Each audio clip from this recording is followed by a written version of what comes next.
Assalamualaikum warahmatullahi wabarakatuh. Perkenalkan kami dari kelompok 7. Saya sendiri sebagai Rama Sabta Gustian.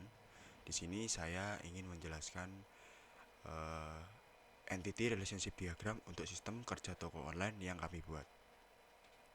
Nah, tujuan dari kami membuat penjelasan ini sebagai pengumpulan tugas mata kuliah basis data dari Prodi Teknologi Rekayasa Komputer 1A. Baik, langsung saja ke penjelasan diagramnya. Yang pertama di sini terdapat 3 entity ya, yaitu yang pertama barang, penjual, dan juga pembeli.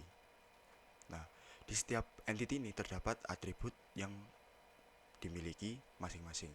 Yang pertama di barang terdapat 3 atribut. Yang pertama nama, lalu harga, dan yang terakhir SKU sebagai primary key. Lalu yang kedua ada di penjual. Penjual ini memiliki 2 atribut. Itu yang pertama ada nama, lalu yang kedua ada email sebagai primary key. Lalu yang terakhir ada di pembeli. Pembeli memiliki 3 atribut, yaitu nama, alamat, dan email sebagai primary key. Apa sih primary key?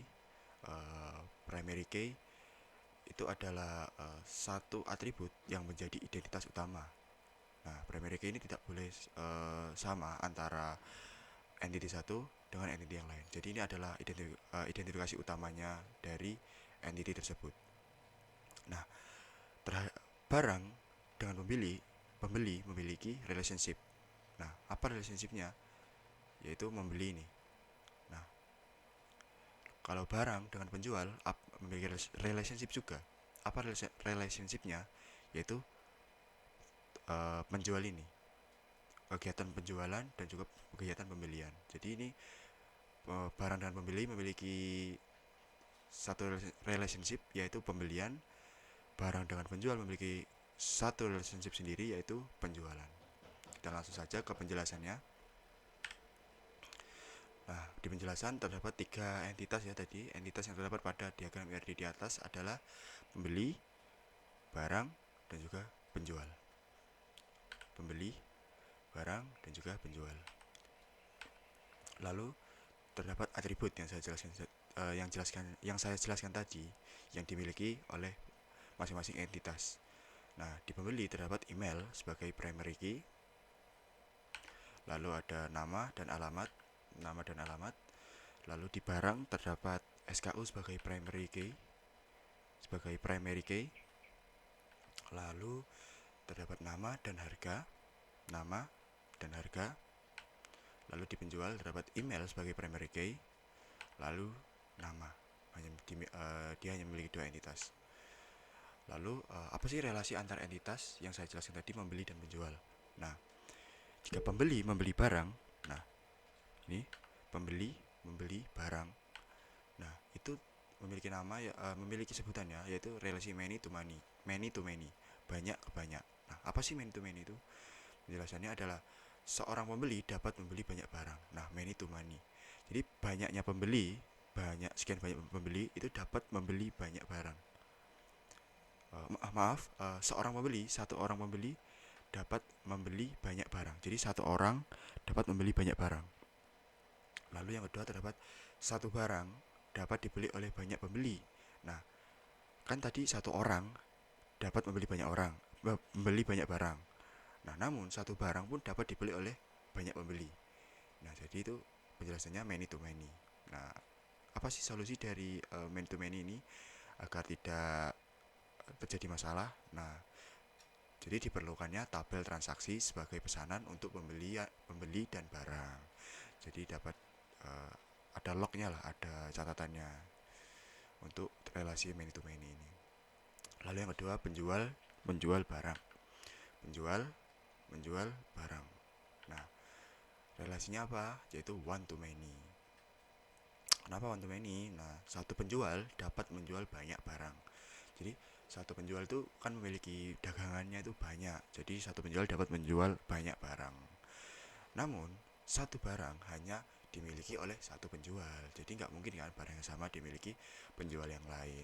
Jadi relasinya adalah one to many.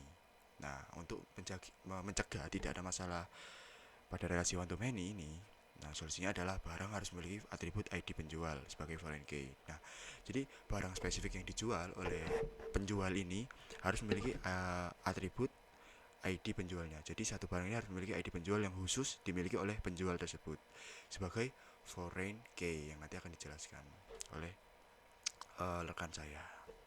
Begitu teman-teman.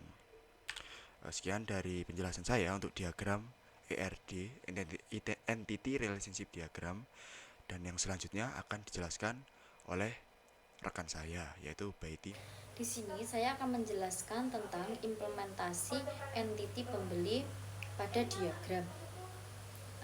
Atribut pembeli terdiri dari email, nama, dan juga alamat. Primary key pembeli adalah email. Lalu saya ada contoh tabel pembeli. Lalu ada juga diagram implementasi entity penjual. Penjual memiliki atribut email dan juga nama. Primary key penjual yaitu email. Lalu ada tabel penjual. Ada juga diagram implementasi entity barang. Barang memiliki atribut SKU, nama, dan juga harga. Primary key barang yaitu SKU. Ada contoh tabel barang yaitu SKU, nama, dan juga harga. Misal SKU 01035 dan nama barangnya adalah tas, lalu harganya 150. Primary key-nya adalah SKU. Hubungan antar tabel pembeli membeli barang. Satu, untuk mengimplementasikan relasi ini diperlukan penambahan kunci asing ke salah satu tabel. Umumnya, penambahan kunci tunggal dilakukan ke tabel yang mempresentasikan relasi banyak dan relasi satu ke banyak. 2. Jika diperlukan tabel baru dapat dibuat, misalnya transaksi yang berisi kunci asing dari tabel pembeli dan tabel barang. Contoh tabel transaksi terdiri dari ID transaksi, email pembeli, SKU barang, tanggal transaksi, dan juga jumlah. Adapun penjual menjual barang. 1. Sama seperti relasi sebelumnya, diperlukan penambahan foreign key. 2. Jika perlu foreign key email penjual dapat ditambahkan ke tabel barang. Contoh tabel barang, SKU, nama, harga, email penjual. Primary key tabel barang adalah SKU, lalu foreign key menunjukkan ke tabel penjual yaitu email penjual. Tabel pembeli menyiapkan informasi tentang pembeli termasuk email sebagai primary key, alamat, dan juga nama. Tabel penjual menyimpan informasi tentang penjual termasuk email sebagai primary key dan juga nama. Tabel barang menyimpan informasi tentang barang yang dijual termasuk SKU atau sebagai primary key, nama produk, harga, dan email penjual sebagai foreign key yang merujuk ke tabel penjual. Tabel transaksi menyimpan informasi tentang transaksi pembelian termasuk ID transaksi sebagai primary key, email pembeli sebagai foreign key yang merujuk ke tabel pembeli, SKU barang sebagai foreign key yang merujuk ke tabel barang, tanggal transaksi, dan juga